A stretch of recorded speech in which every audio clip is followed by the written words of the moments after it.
Y lo dicho, con un invitado para prestarle mucha atención. Está aquí en el Patrick Rice Tomás González Mesina.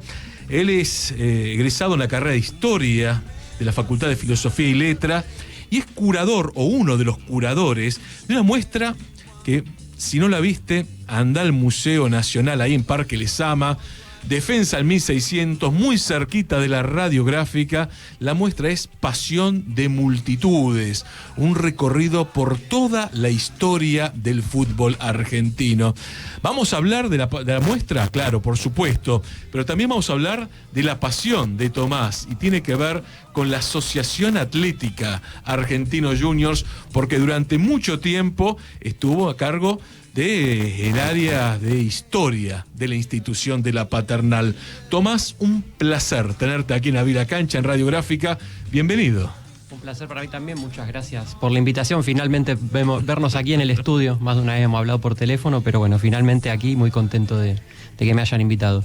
Bueno, comenzamos con Pasión de Multitudes, que es una muestra que ya tiene 8 meses. Sí, más o menos. Comenzó en diciembre del 2022, por lo que tengo entendido, con notable éxito. Sí. Con muchísima gente que concurrió al Museo Histórico Nacional para meterse de lleno desde la pasión, desde el amor, desde la curiosidad. Claro, claro. Con esta cuestión que tiene que ver con el fútbol argentino.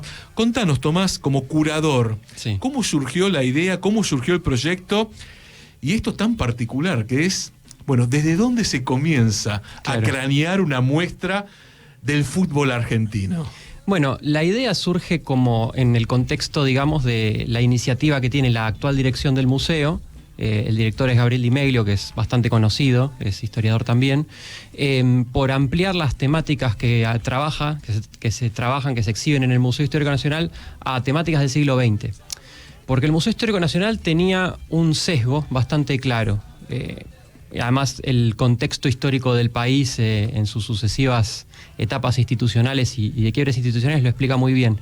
Estaba muy enfocado en particular en el periodo de la independencia, y en particular en la historia militar relacionada con la independencia. Era más una historia sobre San Martín, sobre Belgrano, pero en tanto que próceres de mármol, como dirían algunos, en tanto que figuras intocables, lejanas, y lejanas al público, también a la gente que en definitiva es la beneficiaria de que exista una institución como esa. Yo creo que la iniciativa que tuvo el Museo Histórico Nacional fue abrirse a temas del siglo XX y abrirse a temas de la cultura popular. Entonces, justo a caballo ahí entre el final de la pandemia y qué sé yo, estuvo la muestra sobre la historia del rock nacional, que fue el primer paso del rock nacional en los años 80, que se desarrolló en los mismos espacios donde hoy se desarrolla la de fútbol, que tuvo justamente un notable éxito de público. Entonces se decidió redoblar la apuesta y yo creo que pensaron, más allá de la música popular argentina, que hay algo más popular, que hay algo más que unifique al pueblo argentino, que a todos nos guste, en mayor o menor medida, aunque sea para criticarlo, ¿no? Porque algunos parece que solo miran el fútbol para quejarse, y bueno, surgió el tema del fútbol, que además la idea surge a partir de que se cumplió este año el 130 aniversario del primer torneo de fútbol reconocido por AFA, porque varios sabemos que hubo uno en 1891, pero bueno, la AFA reconoce como primer torneo oficial el de 1893, que gana Lomas Athletic en aquel momento. Entonces, bueno, para celebrar los 130 años del primer torneo y a la vez sabíamos que íbamos a estar a la salida del Mundial, esperábamos encontrar un público en efervescencia y ávido de ver cosas relacionadas con el fútbol y con la selección. Después, bueno, el seleccionado nos dio una gran noticia desde tierras árabes, desde allá, porque eso la verdad que nos potenció bastante. Y bueno, tuvimos la suerte de inaugurar la muestra, yo creo que fueron 3 o 4 días después de la conquista de la Copa del Mundo, y bueno, ahí se dio la anécdota curiosa que hubo que ajustar varias cosas a último momento, porque habíamos puesto 2 estrellas y hubo que pintar una más, se hizo a mano eso. Después hubo que agregar otra copita del mundo. Bueno, no quiero adelantárselo para que todo el público de aquí de la gráfica pueda ir y ver con agudeza y darse cuenta dónde estuvieron esos ajustes de último momento, ¿no? Pero uno piensa, ¿no? Perfecto, hacemos una muestra de fútbol. Claro. El fútbol es una pasión nacional inmensa, sí, que atraviesa a todo nuestro pueblo. Ahora, hay que comenzar a cranear una muestra, porque claro, uno cuando se mete en el tema hay una especialización de museología. Claro. Una cosa es un museo, otra cosa es una colección, Claro. que tiene otras características. Bueno, ¿cómo se trabaja eso?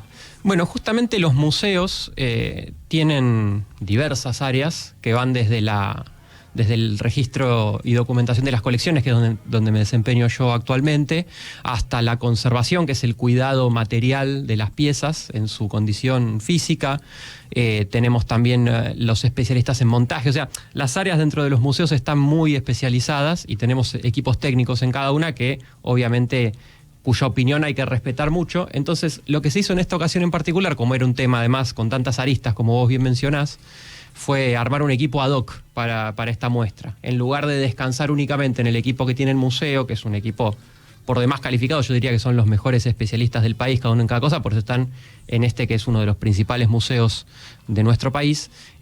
Armaron un equipo con algunas personas como yo que estamos fuera de esa institución. Yo trabajo para la Dirección Nacional de Museos, que es el organismo que coordina y supervisa la actividad de los museos. Entonces, una de las primeras cosas que se hicieron fue, nos sentamos en una mesa con el director de institución, con la coordinadora, colegas ellos, con los dos principales curadores y con otro equipo que éramos, creo que 4 o 5 personas más, que fuimos los encargados de la producción y la gestión, de conseguir los bienes, porque obviamente el museo quería hacer esta muestra tan interesante, pero aunque no lo crean, el Museo Histórico Nacional no tiene nada de patrimonio referido a fútbol, no tiene nada en su colección de 17.000 piezas que tenga mucho más que ver con el fútbol. Entonces, lo primero fue pensar a dónde podíamos ir a buscarlo, todo eso, ¿no?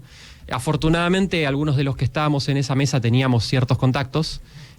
Nos dio una gran mano, y hay que mencionarlo, la Comisión de Historia el Grupo Historia AFA, mejor dicho, porque muchos de esos clubes se pusieron a disposición inmediata y a partir de ahí, tirando desde esa punta del hilo que fueron, esa punta del ovillo que fueron los clubes, empezamos a ir pensando en qué podíamos conseguir y a partir de eso poder pensar en cómo podíamos contar estos 130 años de historia del fútbol argentino. Una vez que tuvimos las piezas en nuestro poder, que fue el proceso más largo, ahí fue el turno de estas distintas áreas del museo de hacer su trabajo específico y de justamente tomar las piezas en custodia para prepararlas para la muestra, acondicionar todos los exhibidores. Todo está hecho a medida de las piezas y esto es un trabajo, literalmente un trabajo artesanal, que se hace con muchísimas horas de trabajo de todos nosotros y de todas nuestras compañeras, también en el museo. Con lo cual fue algo bastante extenso y que partió de esta idea básicamente que comentaba al principio, de ampliar a temáticas del siglo XX y a temáticas de la cultura popular argentina, qué más popular y qué más característico de nuestro siglo XX y de nuestro siglo XXI también que el fútbol, ¿no? Es una muestra que tiene un recorrido que comienza justamente en aquel 1891, si bien hay algunas cuestiones que siempre son debatibles. Ahora, ¿cómo se hilvanó todo esto, ¿no? Porque, por un lado, nos comentás los bienes, claro, ¿no? Que los clubes, algún coleccionista, bueno, vas armando los bienes, claro, que son los materiales que están en exposición. Exacto. Ahora, ¿cómo se craneó esta cuestión de la línea del tiempo? Porque hay una historia oficial del fútbol argentino, hay todo un revisionismo en relación con hechos y sucesos. Bueno, ¿eso se discutió en el museo o es más una cuestión de tenemos los materiales, los exhibimos y la línea del tiempo, bueno, la vamos dejando para otro momento? ¿Cómo se discute todo eso? Sí, ahí básicamente hubo que hacer un equilibrio entre estas dos cuestiones, ¿no? Claro. No podíamos contar una historia con bienes que no podíamos exhibir, que no teníamos disponibles, pero tampoco existía la posibilidad de contar una historia desde un solo lado, digamos. Y si bien el equipo curatorial éramos, yo creo que 6 personas únicamente, tratamos cada uno de aportar desde lo nuestro, para hacer una historia un poco más coral, para que no sea que una persona o que el director o quien fuera venga y diga, no, esto fue así. La tratamos de ir incorporando más voces, ¿no? Imagino que tuvieron que haber sido esas discusiones. Sí, en algunos casos se pusieron espirosas. Sí, igual lo curioso fue que nunca entró en términos partidarios, por suerte. Aparentemente, de hecho, una vez me cargaban porque estábamos discutiendo dónde poner una camiseta de determinado club que no vamos a mencionar en este momento, y me decían, destaco la postura de Tomás que no está poniendo su camiseta por delante de la nuestra, y es como, porque esta es una historia que me trasciende, ¿no? No se trata de contar la historia de argentinos o de o del club que sea por encima de los demás, sino de contar lo que es una historia coral. Y tal vez costó un poco incorporar, yo diría, una lectura por fuera de lo más, no sé si de lo más canónico, pero diversificar un poco el discurso, porque también las características de una muestra de este tipo lo dificultan mucho. No es un debate académico en el que pueda haber un artículo que dice una cosa y en la página siguiente otro que lo contradice. Acá había que establecer consensos. Entonces, tal vez fuimos por un camino seguro, lo más seguro posible, lo menos turbulento posible, para hablar de lo que todos pensamos tal vez en un primer momento cuando pensamos en el fútbol, en sus grandes equipos, en sus grandes glorias y en las personas que lo hicieron crecer a lo largo del siglo XX principalmente, ¿no? Uh-huh. Y ahí, por suerte, buena parte del patrimonio que conseguimos refleja cabalmente eso que quisimos mostrar, y un poco también jugando con la idea de cómo se arman tradicionalmente las muestras en los museos, que es contarla a partir de protagonistas y de hechos relacionados con esos protagonistas. Obviamente nos hubiera interesado hacer algo mucho más amplio, pero tenemos varios limitantes. El primero y principal, una cuestión de espacio, que no podemos exhibir todo el patrimonio, ni siquiera todo el patrimonio que conseguimos, pero tampoco intentamos no dejar a nadie afuera, ¿no? Intentamos hacerlo lo más plural posible en ese sentido, poniendo por delante los acontecimientos más salientes, como son, por ejemplo, el primer torneo que gana Lomas Athletic en el 93, porque también esa fue una cuestión, como hubo una colaboración directa con la AFA y también porque había que buscar una buena excusa para hacer la muestra, se tomó el torneo del 93, pero yo creo que es nada más que un puntapié inicial, porque a partir de ahí no es que se hace una línea de tiempo muy estricta en lo que se ve en la muestra, sino que se habla del crecimiento de un fenómeno de masas en el país, del fenómeno de masas por excelencia, si me lo preguntan a mí, porque yo creo que ningún otro acontecimiento de la historia argentina sacó 5 o 6 millones de personas a la calle un mismo día sin que pase nada grave, como pasó con el fútbol en diciembre del año pasado, ¿no? Entonces, fue un equilibrio complejo el que hubo que hacer, hubo reclamos, hubo intereses cruzados que tratamos de conciliar. Doy fe. Pero bueno, hicimos lo mejor que pudimos y bueno, también todos somos falibles, somos personas.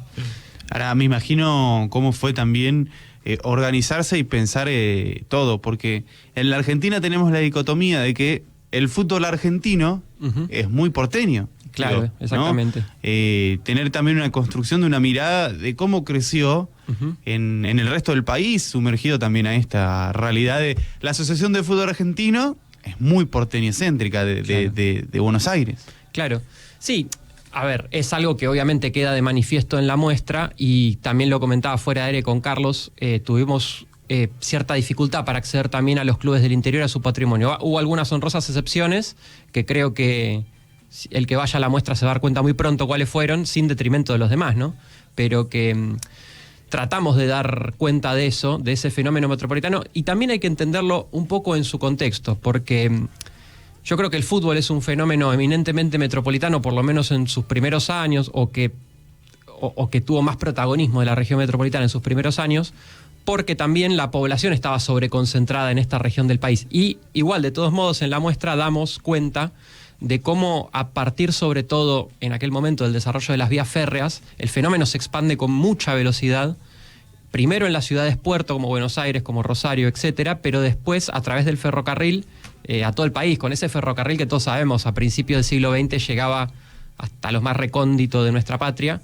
Y lo que sí hicimos en ese momento para ilustrar este particular fue conseguir mucho material fotográfico, que ahí contamos con la colaboración del Archivo General de la Nación, que depende de otro ministerio, del Ministerio del Interior, para dar cuenta, por ejemplo, de equipos que se formaban, no sé, se constituía un ingenio azucarero en Tucumán y a los 6 meses tenía un equipo de fútbol, o cómo fue la fundación de los equipos íntimamente relacionados con el ferrocarril, que si uno lo repasa están por todos lados también, no solo en área metropolitana, sino también en Rosario, en Córdoba, Santiago del Estero, en Jujuy, etcétera. Tratamos de dar cuenta a través de los recursos de los cuales disponíamos, como en este caso el de la fotografía. Además son muy pintorescas las fotos, esa es una de las primeras cosas que se ve en la muestra, ver la foto de los muchachos con cuerpo de trabajadores azucareros del Tucumán, pero enfundados en sus camisetas y ávidos de jugar un partido el único rato que tenían el domingo. Después lo que sí nos propusimos fue en un eje principal que tiene la muestra, que recorre básicamente el fútbol argentino entre 1931 y el 2010 aproximadamente, poner a los principales equipos que formaron parte de la primera división, incluso fuera del área metropolitana. Entonces ahí están representados, por ejemplo, grandes figuras de Rosario Central, de Colón de Santa Fe. En otros sectores hay ejemplos de Talleres de Córdoba, de Sarmiento, entre otros. Tratamos de ampliarlo todo lo que se podía sin detrimento de también los grandes nombres, porque hubiera sido difícil armar una muestra de fútbol argentino sin hacer referencia a Señorico, por ejemplo. Sin detrimento de... Lo que pasa es que necesitas 3 museos nacionales. Exactamente. Decíamos para el hacer CCK. Esa muestra. Hubiéramos necesitado el Centro Cultural Kirchner. Y 2 o 3 pisos. Sí, O sí. si no, todo Tecnópolis. Claro. Ahí tenés más lugares, Ahí sí. aire libre, Ahí todo le damos lo que... rienda suelta. Es una realidad. Sí, es una sí, realidad, sí. porque aparte, y esto doy fe, porque en un punto he sido el representante de Sarmiento en esta muestra, nosotros llevamos, por ejemplo, los planos originales del estadio, Claro. y un par de trofeos de la inauguración, pero hay un montón de material que es maravilloso, y otro tanto que sé fehacientemente que no pudo ser parte de la muestra por una cuestión de espacio. Espacio, exactamente. De espacio. Si bien el museo, y eso que el museo es grande, porque tenemos otros museos mucho más chicos, pero por eso también ahí hubo que usar el ingenio y también establecer prioridades, porque no era solo hablar del ídolo máximo de cada club, por ejemplo, sino hacer una historia del fútbol. Y por eso es que hay un eje principal en el cual se habla de los grandes ídolos, los grandes campeonatos, etcétera, y hay otra sección en la que se abre un poco más el abanico, el espectro de cosas, y se va a cuestiones como el desarrollo de los estadios en distintos lugares del país o la relación del fútbol con la prensa o con la cultura popular, que yo creo que eso le da una enorme riqueza a la muestra, le da una diversidad, porque no es una muestra de camisetas colgadas como podría ser, que sería lo más fácil también, ¿no? Ponemos un ídolo de cada club y a cobrar. No, tratamos de mostrarlo en su amplitud, en toda su dimensión. No me corresponde decir si lo hemos logrado o no, porque nada, tendría que decirlo alguien que no esté tan implicado, ¿no? Pero eso tratamos de hacer, y tratamos de que lo que no estaba por una cuestión esté presente por otra, ¿no? Por ejemplo, de clubes tal vez del ascenso argentino, por ejemplo, que estén por su relación con la cultura popular. Muy pintorescos los casos, hay una sección que son camisetas de equipos eminentemente del ascenso con relación con la cultura popular. Entonces tenemos una de Victoriano Arenas con la imagen de Sandro. Hubiera sido difícil meter una camiseta de Victoriano en una muestra de este fuste, ¿no? Porque tal vez no es un equipo que haya conocido las luces de la primera división, etcétera. Está Entonces, la de Riestra con Gardel, si mal no recuerdo. Correcto, y está también una que sintetiza a la perfección la muestra y el lugar en el que está, que es la de Almirante, con la cara del propio Almirante Brown, que fue una remera de arquero que usaron hace un par de temporadas. Es una camiseta negra hermosa con directamente la foto del Almirante Brown estampada, que a mí me parece maravilloso porque además sintetiza, como digo, donde está, incluso la ubicación hasta geográfica del museo, que es acá en el sur de la ciudad, donde tenía... Cerquita, realmente. Su casa. Era el hombre de la Boca. Exactamente. Don William Brown. También está el fútbol Está femenino representado, el fútbol de las provincias. Digo, hay una variedad que es muy, muy interesante. Y reitero, algo interesante también para señalar. El tema de las camisetas habitualmente nubla. Claro. Por alguna razón nubla. Presten atención a los detalles, algunos detalles. Está Napoleón. Napoleón es el perro hoy está embalsamado, pobrecito, que fue la mascota de Atlanta en los años 30. Era Correcto. muy famoso Napoleón, el perro jugador. En los entretiempos hacía jueguitos con la pelota. Bueno, el perrito falleció. Está embalsamado desde el año 1938 y es parte de la muestra.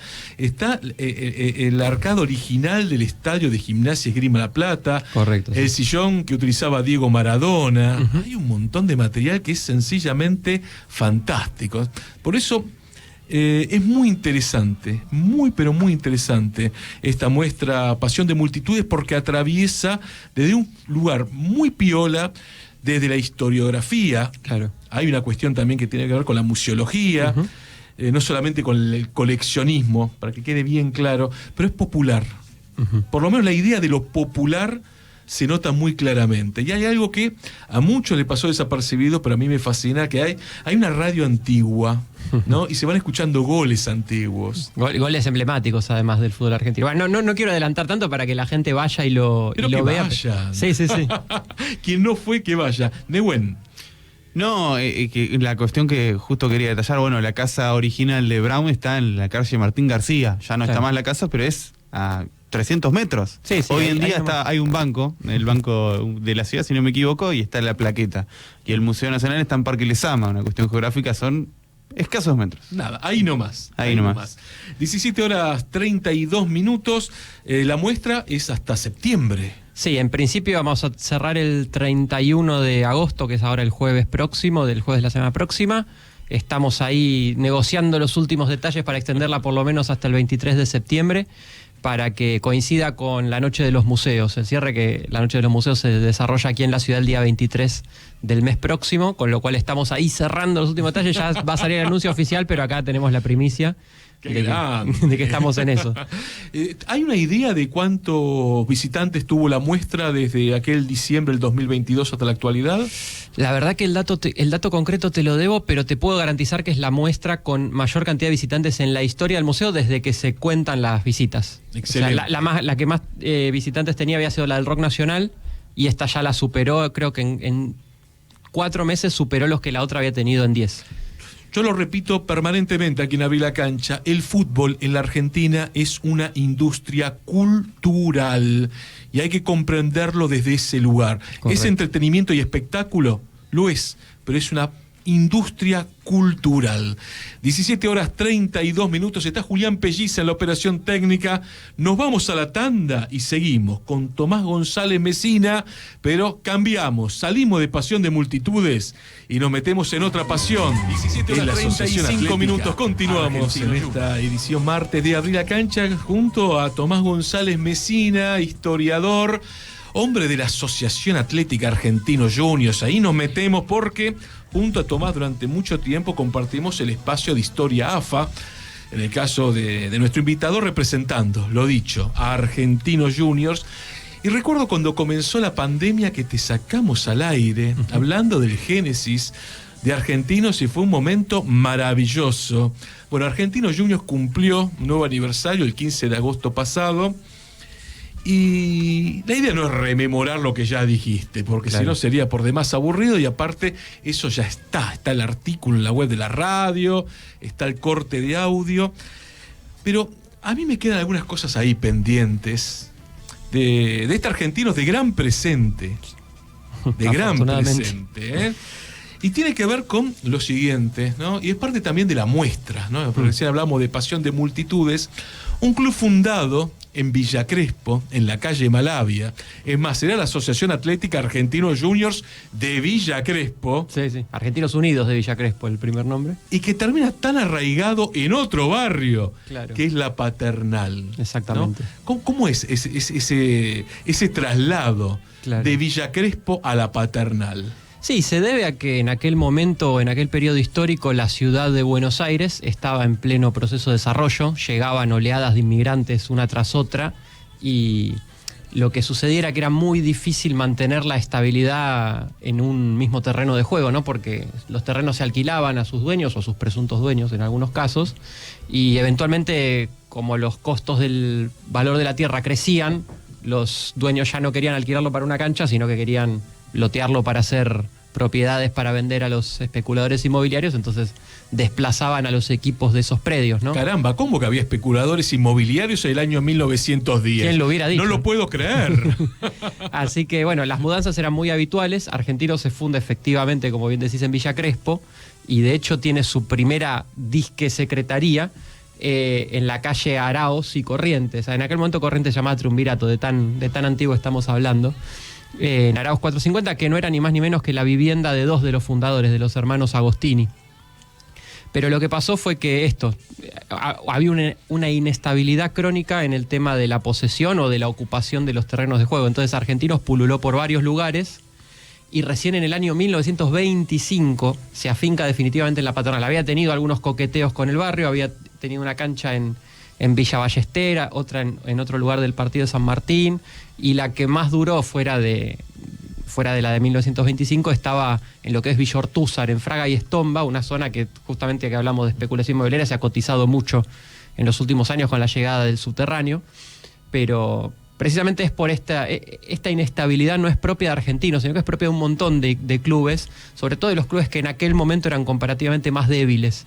Si bien Argentinos tenía una masa societaria decente para la época, le costó arraigarse, pero cuando finalmente lo hizo justamente en uno de los barrios menos acosados por ese desarrollo urbano, porque la zona en la que estaba la cancha, que es en lo que hoy es la esquina de la avenida San Martín y la calle Punta Arenas, donde hay unas viejas bodegas abandonadas, eso también tiene mucho que ver con la historia, en ese lugar siempre fue una zona de galpones, de fábricas, y no se construyeron tantas viviendas, entonces ahí resistió algunos años, hasta que finalmente en el 1938, luego ya del advenimiento del fútbol profesional, del cual Argentino forma parte en el 31, en la Liga Argentina de Fútbol. In extremis. Claro. Pero esa es otra historia. A último momento. Luego de eso, pierde la posesión de ese terreno por deudas en el alquiler y se muda 1940 al actual predio de Juan Agustín García y Boyacá, ¿no?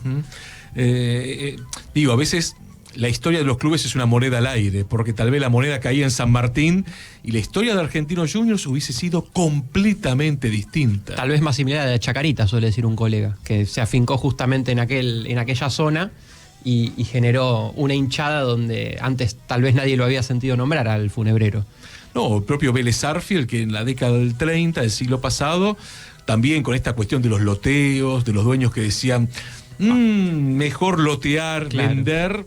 Cuando Vélez se vio obligado a mudarse de la calle Basualdo, el club había comprado un predio en Ciudadela. Claro. Y la historia de Vélez hubiese sido completamente distinta. Siempre digo que Argentinos Juniors, cuando uno raspa un poco la historia, hoy es el semillero del mundo. La vida de Argentinos está partida, así como la humanidad, un antes y un después de Cristo, un antes y un después del 20 de noviembre del año 1976.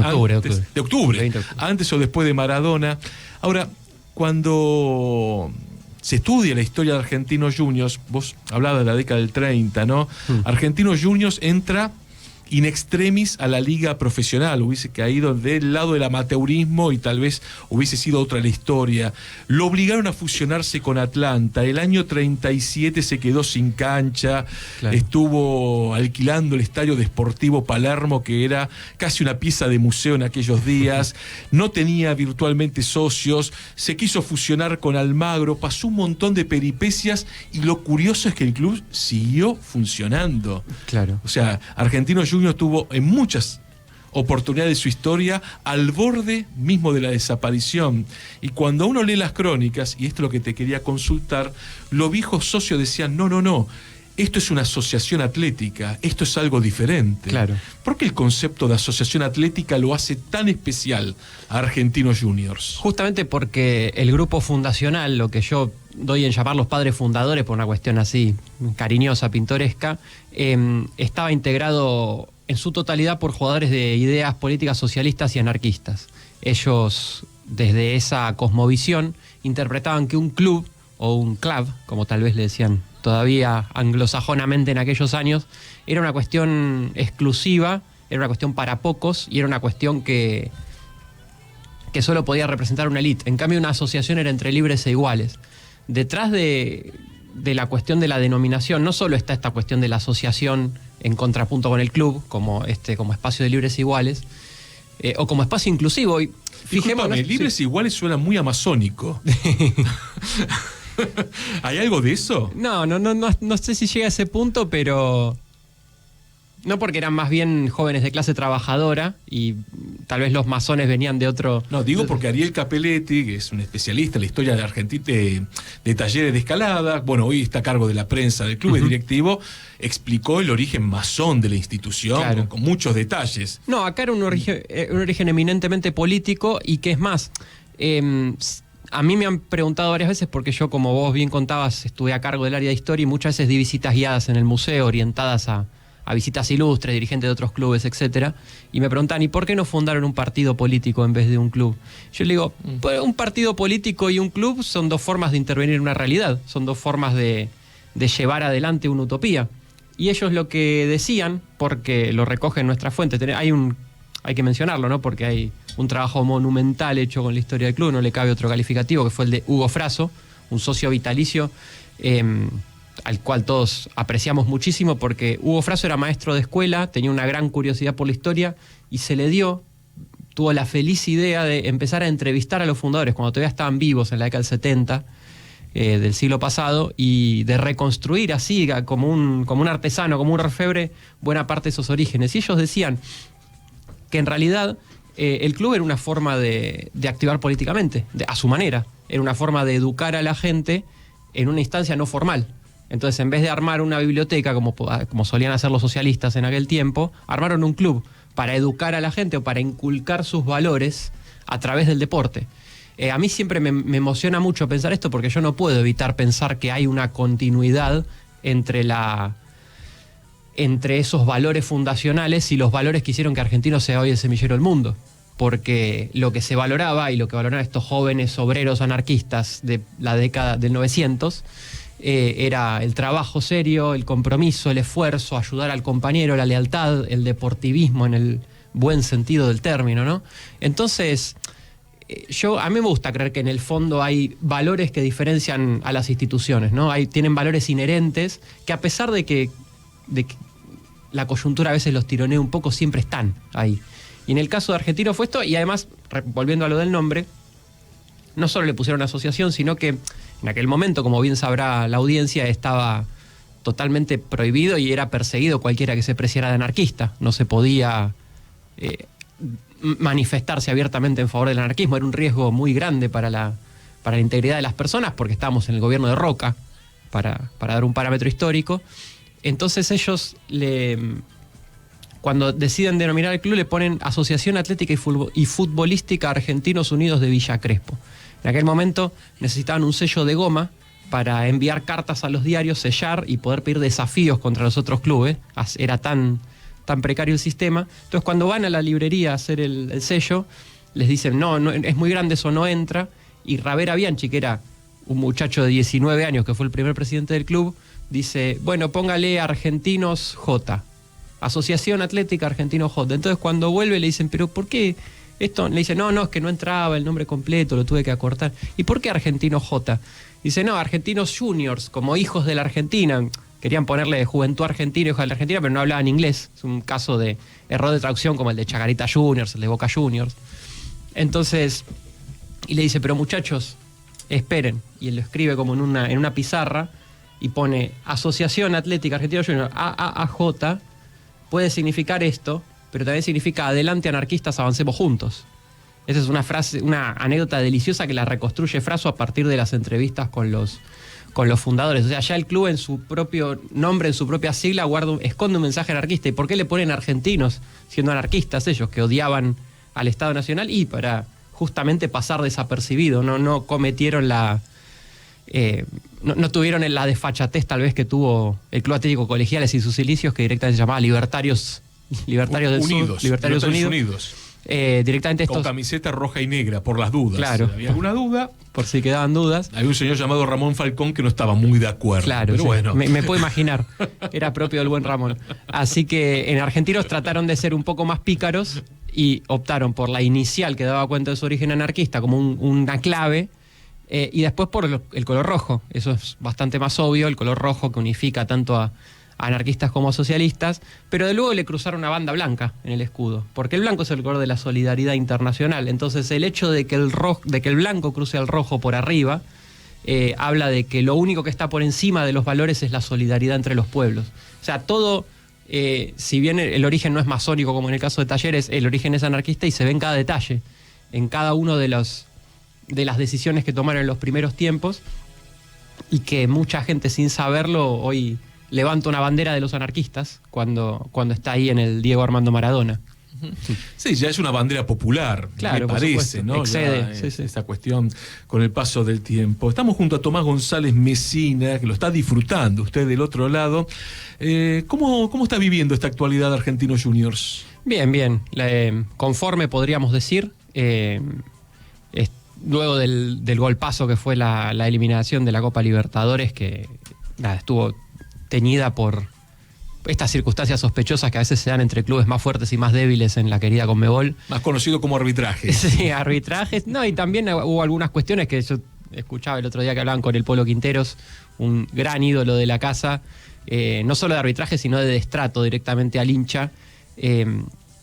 Así que nada, repuestos de ese golpazo, bueno, empezamos la Copa de la Liga con el pie derecho y sobre todo muy atento al desarrollo de ciertos jugadores, porque tal vez, qué sé yo, no sé si el equipo hoy día está para pelear un campeonato, tal vez sí, ojalá que sí, como el año pasado que llegó hasta las semifinales de esta misma competencia, que perdió ahí con Tigre por penales aquí cerquita en el Ducó, pero poniendo el ojo mucho en el desarrollo de algunos jugadores, particularmente mi debilidad es Federico Redondo, porque veo la viva imagen del padre, el padre al cual yo no vi jugar en Argentinos por una cuestión etaria, pero nada, me genera una gran ilusión, como me la generaba hace algunos años verlo a Nicolás González o a Alexis McAllister. Entonces, viendo también su desempeño en el Mundial Juvenil, hay otros, no quiero enumerar para no dejar a nadie afuera, pero el caso de Redondo es como nuestra gran apuesta a futuro, y bueno, viendo que se consolida y viendo también que el equipo por momentos funciona bastante bien, por momentos tiene sus desacoples,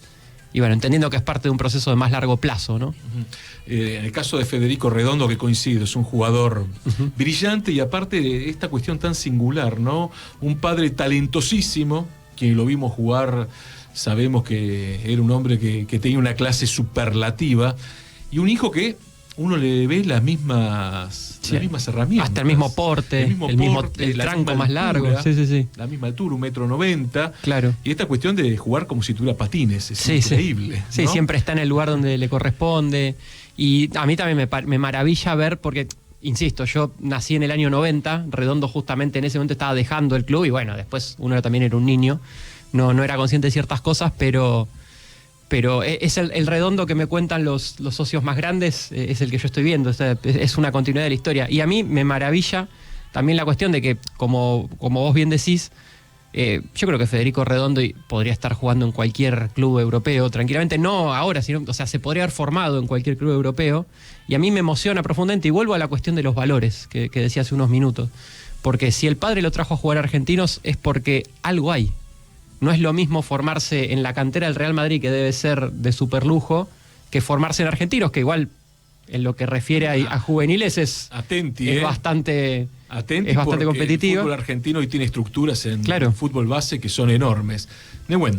Sí, te quería llevar a otro. Hoy la efeméride se cumplen 21 años de la vuelta de Argentinos a su cancha. Claro. Digo, en el 2004 un partido frente a Instituto de Córdoba. Uh-huh. Lo que significó esa lucha para el pueblo de Argentinos, ¿no? Todo lo que sufrió. Claro. Sí, nosotros estuvimos prácticamente 20 años sin un terreno de juego propio. En su momento fue por una iniciativa progresista, podríamos llamarle. Fue cuando Ángel Labruna asume como técnico en el 83. Se deja de jugar en el estadio Juan Agustín García, con la promesa de que se lo iba a reconstruir pronto, porque estaba en aquel momento ingresando el dinero por el pase de Maradona al Barcelona. En su momento se va a jugar a Ferro, porque Labruna decía que en un campo de juego mucho más amplio como el del arquitecto Ricardo Echeverri podía desarrollarse ese fútbol ofensivo que al tanto le gustaba y para el cual había traído jugadores fuera de serie. Pero bueno, después no estaba errado en ese sentido. Fue campeón en su primer torneo completo jugado en Ferro, ganó después en Nacional 85 y bueno, todo la Libertadores también. Pero después, bueno, esta promesa de una rápida reconstrucción del estadio, de hacer un estadio moderno, no se llevó a término, y ya entrados los 90 cundió cierta desesperación entre la gente, porque además hasta Argentinos llegó a invertir invertir dinero en mejorar el estadio de Atlanta para nuevamente coexistir en un mismo predio con el Bohemio, algo que, bueno, no llegó a buen puerto. Y después sí, ya a finales de los 90 se encara la obra del estadio con los pases de los jugadores que se venden en aquel momento, Pero ustedes imagínense que yo me crié a 4 cuadras de donde hoy está emplazado el Diego Armando Maradona, y por muchos años veía nada más, por un tiempo, una estructura vieja. Después se jugaban ahí partidos de divisiones juveniles que he ido a ver, por supuesto, entre los viejos tablones de madera, pero era una añoranza para todos nosotros, para los que no habíamos visto argentinos en ese lugar, ¿no? Entonces, volver a ese estadio tuvo, por supuesto, un sabor muy especial, pero sobre todo el sabor de la reivindicación. Y conociendo la historia del club, al que le costó tanto afincarse, uno sentía que estaba en una especie de eterno retorno, ¿viste? De que tal vez podía estar de nuevo, de nuevo mudarse. De hecho, estuvo sobre la mesa la posibilidad de mudarlo, que por suerte no... Discúlpame, Tomás, ustedes padecieron algo indecible, que fue en aquel torneo 93-94, ni hablar, ese convenio con torneos y competencias para llevar su localía a Mendoza. A Mendoza, y con la promesa de que viniera Maradona. O sea, ese fue el gran caballito de batalla. Era cuando Diego salía de una de las suspensiones por dopaje que tuvo, y la idea era que con ese dinero grande que ingresaba, que iba a ser más o menos de $1 millón por año, Argentinos iba a poder costear el sueldo de Maradona. Hubo conocidos incidentes que creo que no vienen al caso entre Diego y facciones de la barra brava del club que impidieron ese retorno. Diego se enojó mucho y ahí fue que va Newell's, justamente, y ahí coincide con que Argentinos va a jugar a Mendoza, un año en el cual empieza bien y luego se desgasta, pero que sobre todo jugaba con la cancha vacía. Y justamente esto pasó en el medio de este periodo de desesperación porque nadie hacía nada con la cancha. Años después, justamente a fines de los 90, porque todo tiene que ver con todo, se forma una agrupación que se llama Hinchas por la Cancha, que solía colgar en el Estadio de Ferro una bandera negra que decía "no se olviden de la cancha". Simplemente eso, como "no se olviden de Cabezas", que era una frase que estaba muy en boga en aquel momento, estos ponían "no se olviden de la cancha". Tiempo después, la gente que estaba al frente de esa agrupación es la gente que hoy día está en la conducción del club.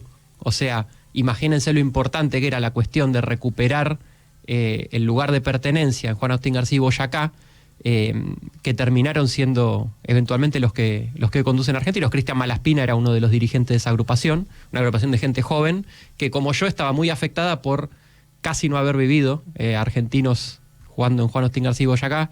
Entonces dijeron, no se olviden de la cancha. Empezaron a reclamar con eso, se organizaron y bueno, eventualmente se organizaron muy bien, por lo que se ve, porque llegaron a la conducción. Nos quedan unos minutitos nada más para las 6 de la tarde. Sé que no estás hoy a cargo de lo que tiene que ver con el museo, pero si uno da una vuelta por la Paternal, vayan al Museo de Argentinos Juniors. Recomendadísimo. Vayan al Museo de Argentinos Juniors. Tal vez no tiene el oropel de otros museos de clubes, pero se van a encontrar con algo muy interesante que tiene que ver con una concepción de una historia, ¿no? Como en un espacio muy reducido, es como la cancha es chiquita, bueno, pusieron todo donde lo tenían que poner. Claro. El museo tiene en ese sentido algo muy similar, ¿no? Que es, claro, bueno, hay un montón de material. En espacio reducido estamos de acuerdo, pero hay un montón de material que da cuenta justamente de la inmensa historia de claro. Argentinos Juniors. No, y yo creo que la particularidad que tiene el museo tiene dos grandes particularidades, que son, primero, que está atendido por sus propios hinchas.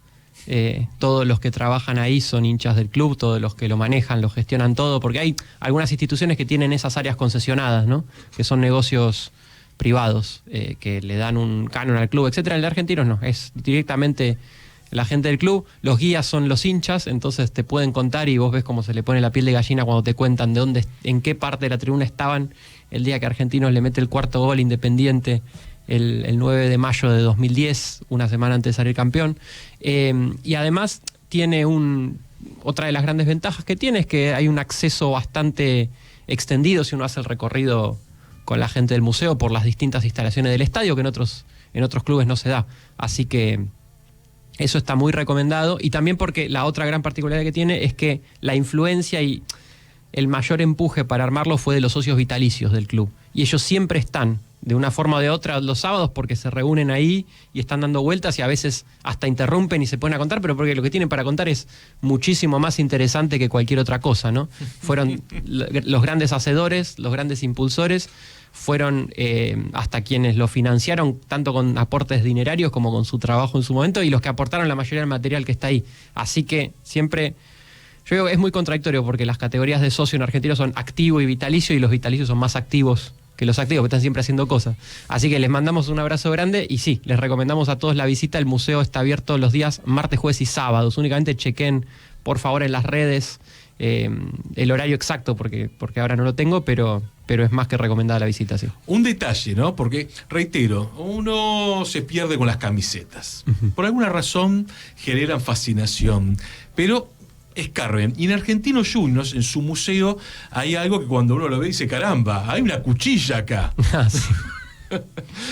¿Por qué tiene una cuchilla en exposición? ¿A quién ajusticiaron? Claro. Bueno, estuvieron cerca de ajusticiar a alguien, ¿no? en un famoso partido que terminó con incidentes. Lo que vamos a decir para que quede bien en claro para toda la audiencia fue que la cuchilla no provenía de nuestra tribuna.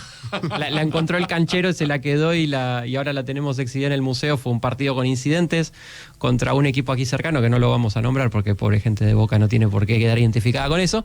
Pero nada, es un hecho por demás curioso. Y bueno, justamente lo que les decía hace un ratito, los vitalicios estaban en la cancha ese día, así que ellos le pueden contar la historia mejor que yo, de cómo se puso espeso el ambiente. Ahora, lo que me sorprende es que el canchero guardó, y la familia, porque la guardó durante...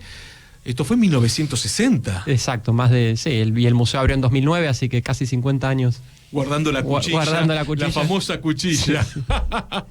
Así que... Tomás González Mesina, un placer tenerte en esta tarde de Abrir la Cancha. Igualmente, muchísimas gracias por la invitación.